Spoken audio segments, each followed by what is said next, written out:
Assalamu alaikum agayın. Әме сөйлеп тұрған кіші сөйлейді екен. Мынау eski журналист қатары дайма басма сөзді қарайсың. Азыр мына интернетте басма сөздің активті жігерді айдыңын айланды.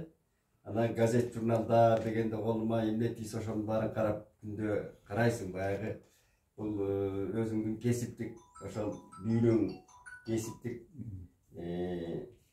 баяғы аңшылардай болып қожа жаш мергендей болып тұрасың. Ошол бүйрөң кысып эмне ким эмне деп айтат деп биздин ишибиз ошол да.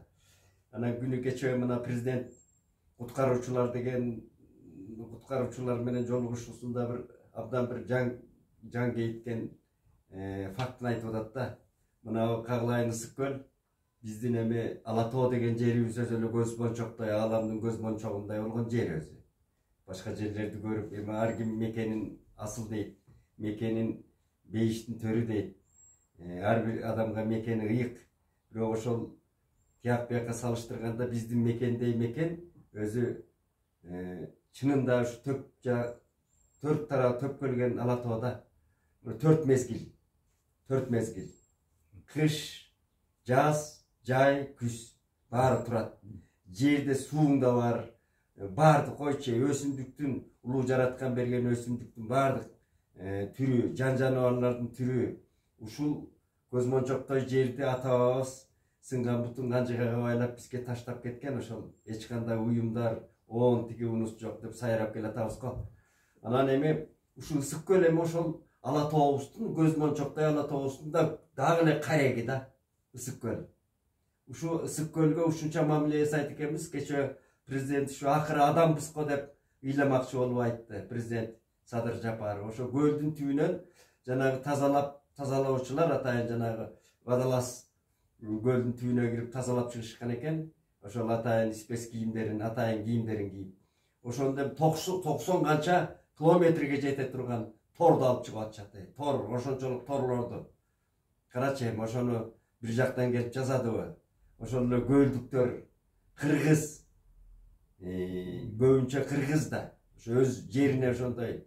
Эми мындай чыккынчылык дейт муну, саткындык. Ошо жерин өзүнүн энесин жерин тангандык деген сөз да. Анан ошончо тонна да канча тонна дейт, 6 канча тонна ушу шакел жанагыдай таштандыларды алып чыгып атат. Эми өткөндө да биз ушул жөнүндө кичине сөз кылдык эле. Бизди Ала Тообуздун кусуру уруп атат туугандар. Мекенибиздин кусуру уруп атат. Бул кусур деген ата бабабыздан калган жөн тети Манастан, улуу Манастан бери калып аткан сөз. Бул ыйык. Бул өзү жанагы бардык эле диндерде, бардык эле акылмандарда Конфуций баштап тиги эме Аристотель буягынан өзүбүздүн байыркы Асан Кайгыга чейинки эле айтып кеткендеринин баары ошол кусур жөнүндө айтылат. Жериңдин, элиңдин, тилиңдин. Мына 3 маселе. Жер болбосо эли болобу? Эли болбосо тили болбой койбойт да. Мына үчөө кандай тутумдаш? Биз үчөөнө кандай мамиле жасадык? Мына жердин көчө президенттин айтканынан таң аткыча уйкум келбейт да. Эмне деген мен өз көзүм менен көрдүм, тууган жерге барып пандемиянын убагында ат башынан тетиги Аксай, берки Жаңы Жер деген жайлоолоруна барып, ошо арчанын арасын аралап бассаң, бүт таштанды. Жүрөгүң титрейт. Биз бала кезде жиңайлак чуркап жүргөн жерлерде бүт бөтөлкөнүн сыныгы, бүт эмне деген канча мына жарым кылым өтпөй жер эмнеге айланды биздин Ала Тоонун жери. Анан өзүбүз анан кандай жакшылык күтөбүз Кудайдан өзү? Кандай жакшылык күтөбүз? Эми ал элибизге деле ошондой мамиле жасадык. Эл өзүнө эл ошондой мамиле жасады. Мына Акаевдин убагында башталган тентүү бүгүн кетти, 1,5 миллионго чаап кетти, Америкага чейин кетти. Ошону биз кубанып атабыз. Ал эмес тиги эшелондоп жөнөтүү керек деп Акылбек Жапаровдун оосунан чыккан сөз бар. Тияктан Текебаев жатып алып бияка келгиле дейт. Асыл Ала Тоо мекенибизге орнотуп кайра ошол инвесторлорду алып келип, ушу жерге балдарды окутуп, ушу жерден эле гүлдөп, ушу Ала Тоодон гүлдөй турган мезгил келди эле да. Анан ушул кайра балдарыбыз кетип атат. Элди кор кылып атабыз. Эрлерибиз кор кылып атат бири-бирин. Карабайсыңбы? Эмне деген Азыр дагы ушул 70ке таяп калган куракта ушу баскын келбейт да көчөдө. Мына акыр чикирден. Мына Борбордун ысык көл эми көздүн карегиндей жер деп атабыз. Ушуга жасаган мамиле. Аны коргондоп тосуп алып эң жакшы чыгарыптыр мына указды президент. Бүт коргондоп алган ысык көлдүн боюн. Пансионаттар ошо коргондордун баары алынсын деп эң сонун чыгарыптыр. Алынсын. Ысык көл бүткүл кыргыз элинин дөөлөтү, байлыгы. Ошо каалагандай бассын кыргыздар. Кыргыз бассын ошондо биринчи. Мына мен улутчул деп айтылат. Биринчи кыргыз ошо көлдүн жээгинде каалагандай басканга мүмкүнчүлүк берсин. Мына ошондо биз эл болобуз. Ошондо элдик намыска келебиз. Анан ошо ар жагын коргондоп алса шүмшүңдөп кыргыздын балдары каргаш ыйрак болуп жармасын, балыгын алып алып кире албай жүрсө, ошол жерде сата албай жүрсө, кайсарыбызга басып жүрөбүз бул жерде. Мына ушул намыс тойготуп, президентти колдоп, ошо коргондорду алдырыш керек. Жердин баарында коргону жок эле жашаган кыргыз. Боз үйдө жашаган, кулпу салбай, канча кылымдар кулпу салбай эшигине. Кулпу сала турган боз үйдүн кай жери эшиги бар, темир эшиги бар го. Бүт жайыттар ачык болгон. Коргондор жок болгон. Жайытты эч ким коруган эмес. Кыргыз ошондо дагы ошондой чачылып чарпылбай эле жоодон коргону ушу ала тоосу сепил болуп, өзүлөрү жанагы ага элечеги кепин болуп деп мен айттым, ошондо жашап жүргөн. Манасы сактаган. Бул мындай. Тилге келели эми. Тилди айтып атабыз. Тилди какшап эле келатабыз. Мына мен Караган түбүндө эле айтып атчу элем тилди. Мына 1 жылдан бери мына тил комиссиясынын алдында кыргыз тили газетасын чыгарып, Каныбек Осмоналиев физик деп атасыңар, ушу киши чакырып мени ушу жерге иштеп атат. Эми ошол эле кайсы газеттерге мен жазган жокмун канча жылдан бери. Тиги Асабадан бери, Эркин мына 30 жылдан бери мен жазбаган газет калган жок. Мына күнү кечөө жанагы Ордо газетине чыгыптыр. Ишенбек Муртазин деп ушу Осмоналиев асылып атат да. Осмоналиев менин коргоомо муктаж эмес. Мен ага андан кийин келейин. Андан кийин кечөө мына Азия News Аслан Сартбаев деген менин жакшы көргөн калемдеш инилерим ушулар. Ал жерде де мен канча жыл жаздым. Мына Азия News'ка менин ошо журналисттик жолум түптөлүп, ошол жерде мектеп өзүнчө менин бир өзү азыр дагы ошолорду окуп алып, кайра кумарданам. Анан жанагы Чолпон Байекова эже да айтып атпайбы, Осмоналиевдин ушундай деп. Эми ушу мен ушул кухняга орусча айтканда, ашканага аралашпасам бул сөздү мына кулактын сыртынан кетирип коет элем. Мен ушул жерге сыртынан деле ошол кишилердей сүйлөп жүргөм. 1 жыл болду, мына аралаштым. Ушул жерге кимдер гана иштеген эмес. Мына ушул мекемеде иштептир, жазуучусу да иштеген, тилчиси да иштеген, окумуштуусу да, койчу профессор иштеген. Мына бул жерде орой айтканда жараксыз китептер чыгаруу менен алек болгон экен, анан отчеттуулук менен алек болгон экен ушуга чейин. Акелерим. Китептери болсо чирип жатат. Жараксыз болуп калган, миллиондор кеткен. Эми отчеттуу бир да жерде барып, жерлерде болгондур. Марекелерде тигиндей мындай. Бул Каныбек Осмоналиев келгени программалуу түзүп, долбоор түзүп, бүт жерди ушу бул киши деле ушу мендей улгайып калган киши экен. Анан эми экөөбүз ушул жерге келип тааныштык. Анан ошол жерлердин баарын ушу кыдырып чыкты. 2 сапар ала тоон бүт кыдырып чыкты. Жөн эле отчеттуулук эмес, ошол бүт анализдеп, аналитика жүргүзүп, ар бир мекеме, ишкана, райондо мамлекеттик тил кандай колдонулуп атат, иш кагаздарын өйдө текшерүү, диктант алдырды. Президенттин оозунан чыккан экен ошол диктант алдыруу жөнүндө. Ошол диктант жаздырды ал эмес. Жат жазуу кыргызча айтканда. Ушундай иштерди жазып атат бул киши. Мен жанында көрүп атам. Албетте, ал жазалган иштерде кемчилик жок. Өткөндө да жазып атат. Бирөө мына Каныбек Осмоналиев конституциялык жаңы мыйзамды жалаң мамлекеттик кызматкерлерди өзүнө тселетүү үчүн атайын жазып атат деп. Ал мыйзам мурдагы Сыртбай Мусаевдин убагында түптөлгөн. Ошол кишинин да эмгеги бар, ушул айтып коюш керек. Мыйзамды мыкты мыйзам экен өзү жакшы. Мына парламентке алып чыкты эле. Парламентте дагы көпчүлүк добуш менен алып чыкты албетте. Бирок ошол жерде дагы баягы балтанын сабы жыгаш дегендей өзүбүздүн кыргыздарда каршы болуп турбадыбы? Баягы 52-нчи жыл жыттанып, илгери Манастын элдүүлүгү талашып аткан кезде ошондой саясий жит ошондой атмосфера көрүнүп турду ошол жерде. Мына өзүбүздүн тилибизге бирөө келип каршы болуп аткан жок. Же Путин атайын ушу каршы болуп аткан жок. Кой деп аткан жок. Өзүбүз эле өзүбүз чезип эле өзүбүздүн көлөкөбүздөн коркуп эле баягы бири-бирин саткан кыргыз да. Бири-бирин тушаган кыргыз. Өнүктүрбөй. Буттан тарткан кыргыз да. Эми албетте бүгүнкү күндө жанагы президенттин жана ойлоруна мен кошулам. Бүгүнкү күндө дуудатып латын арибине өтүп жиберүү деген, же болбосо орус тилин мындай экинчи планга сүрүп чыгуу деген маселелер көтөрүлбөш керек. А көтөрүлгөн мына Каримов жасап койгон убагында. Назарбаев жасап койду. Ал кезде 90-жылдары будуңчаң түшүп атканда булар Каримов латын тамгасына өтүп кетти. Түркменстан өтүп кетти, Азербайжан өтүп кетти. Аны эч ким ал кезде ошондой Россия өзү ошо бизден кутулганга сүйүнүп аткан кезде алар акылдуу президенттер жасап кетти ошону. А бүгүнкү күндө геосаясат башкача болуп турат. Муну биздин президент да сезип атат, биз деле сезип атабыз. Акыл эстүү адам катары биз да сезип атабыз. Бүгүнкү Россия акыбалы кандай? Эгер бүгүн биз орус тилин тансак, же болбосо аны мындай жанагыдай мөңкүп алгандай сөздөрдү айтсак, же болбосо орус кылды эле кээ бир инилеримде кыйкыра берсек, анан тетиге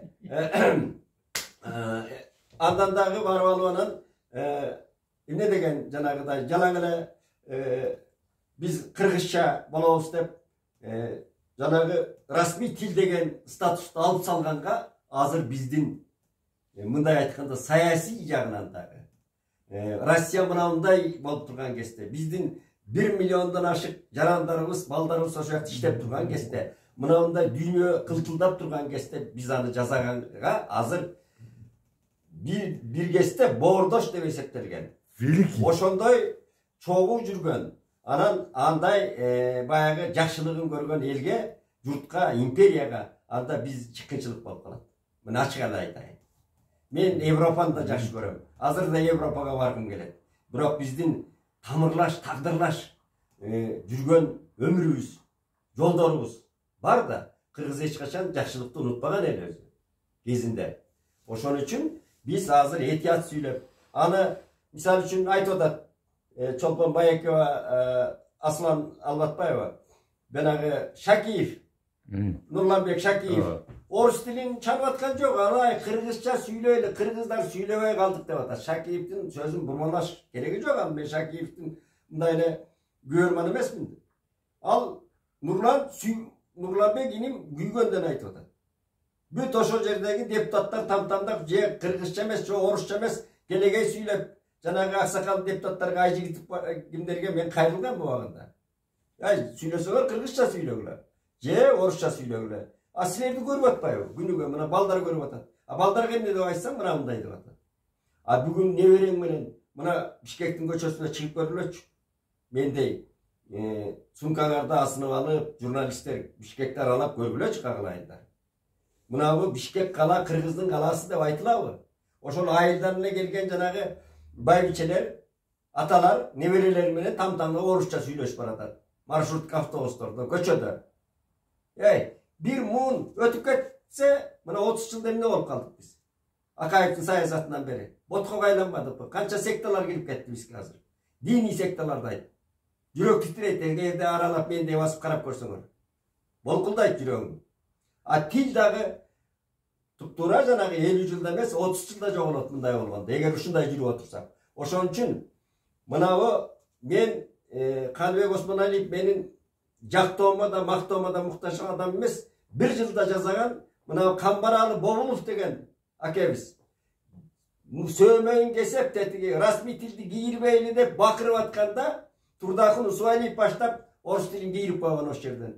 Мына ошол жерден чоң калпыстык кетти. 15 союздук республикаларда жалгыз биз расмийди алганбыз ошол кезде. Мына ошолор ката кетирген. Азыр биз андан айнып кетүүгө акыбыз жок. Азыр шарт башка, саясий кырдаал башка болуп турат. Аны ар бир аң сезимдүү адам сезип турат. Ошон үчүн бүгүн бакыра бербей, биздин орустар менен дагы, башка элдер менен дагы баягы ата-бабаларыбыздын дипломатиялык, билимдүү жолуна салышыбыз керек. Ошондой Tetiге Атаке Батыр чапкан жолго. Ошол кездеги Байтик баатырлар чапкан жолго. Нүсүпби чапкан жолдорго. Ошо Алымбек Татка чапкан жолдор менен жүрүшүбүз керек азыр. Улуу Манаста да айтылат. Эми эртең менен дагы бир кошумчалап коеюн. Басмасы Хазанов деген жигит сүйлөп атпайбы? Мен ал адвокат абдан күйлөнүп Акылбек Жапаровду катып атакалап атат. Мен ал жигитти баягы Чоң Казак дегенде билчү элем. Ал Чоң Казактын штабына да баргам 20-жылы. Күпүлдөп анан ошондо тамашалагам. Бул Казанов Алмамбет экен, тиги берки иним Чубак экен, могу Сыргак экен ким жанагы кухняда сүйлөп аткан жигит. Деп мен тамашалап кеткем. Ошондо тиги Акынбай байке Кошоев да бар эле. Курманказы Чоорчиним да бар болуп күлүшкөн. А манасыңар кайда дегем ошондо. Манасыңар жок. Азыр ошол Чоң Казакты баштаган жигиттер кайда жүргөнүн мен билбейм. Ошонун бирөө Хазанов мына Бакылдап эртең менен Акылбек Жапаровду аябай жерден алып, көрдөн алып жерге чыгарып атат. Андай Батыр Хазановдун атын билбейт экен, мындай маданияттуураак бир полемика жасаганды үйрөнбөйлүбү? Эми канча жолу айттың, урматтуу Садыр Нуркожоевич, авам деп ийип атасың. Ал кишилерди мындай биздин мамлекетте ошол адвокат болсоң сөзүңүз, юрист болсоң иним, ошо деңгээлде сүйлөш керек да. Анан тигини Наполеон деп атасың, Кодо деп атасың, эмнеге дека салыштырбай айтасың. Силерди көрүп атат да сүйлөп аткан. Силер ошол юристтер, журналисттер, мынагы интеллигенция деген сүйлөп атканды этият сүйлөбөйсүңөр мындай. Эл угуп атат да. Анан докансалар деп жана көчөдөгү балдардан кантип талап кылабыз? Алар бир жагы Мадумаровчу, бир жагы тиги Жапаровчу болуп былчылдашып атышат интернетте, ит жебеген бок жеп. Эми өткөндө мен Мадумаров жөнүндө баягы саясий окууда сөз айттым. Мен аны кыркып Мадумаровду түзүк деген жерлерин берет дагы, а мен Мадумаровду сындаган жеримди бербейм. Кескилегеге кимдердин акыгары бар? Сөздү берсеңер толук бергиле. Анда оюн кылбагыла да. Эми ал Мадумаровду элжиреп сүйүп атсаң, Мадумаровдун да кемчилиги бар. Садыр Жапаровду элжиреп эле жакшы көрүп атсаң, ал кишиде да кемчиликтер бар. Ал киши өзү деле айтып атпайбы? Мен сындап айткыла, көзүмө көрсөткүлө кемчилигимди деп. Анан бир жактуулуктан ушуга түшүп кеттик бу кыргыз. Илгери ата бабабыз кайым айтышып, чоң диалогтор менен сүйлөшкөн биздин аталарыбыз. Ошондой кыргыздын ачык айкын сүйлөгөн, ээн эркин сүйлөгөн, Манастын тетиги Манасты окугулачы, эмне деген ал жерде диалогтор жатат. Манастын өзүн сындап атат. Ошондой бир нарктуу жолго түшүшүбүз керек да. Анан бири-бирибизди эле бир жактуу жамандай бербей, бир жактуу эме кылбай бир маданиятка чыга турган эл катары дагы. Жанагы таштандылардан кутулгандай, көлдүн түбүндөгү таштандыны алып чыгып кутулгандай, биздин аң сезимди да тазалаш керек туугандар. Мен акылдуу сунуп айтып аткан жокмун. Бири-бирибизди аяп, бири-бирибизди эл, чакан элбиз, азыр дүйнө ааламдашуу, дүйнө деген солкулдап турат. Ошондо бир негизи өзөгүбүздө биримдик болуш керек. А мындай келгенде саясий көз караштар ар кандай боло берет. Өзөгүбүздө, каркасыбызда кыргыз деген биримдик болуш керек. Аны бузган элдер бар арабызда, бузган бузукулар көп. Башка улуттун өкүлдөрү жашайт биздин арабызда дагы. Алардын да акылдуулары бар, алардын да бузукулары бар. Бузукулардын айынан кыргыз көп аксаган. Ошон үчүн этият болуп, бир жакшы нарктуу президентибиз айткан жана указ чыгарды 2 жолу нарк деп. Ошол наркка келишибиз керек да. Ошону айтайын деп.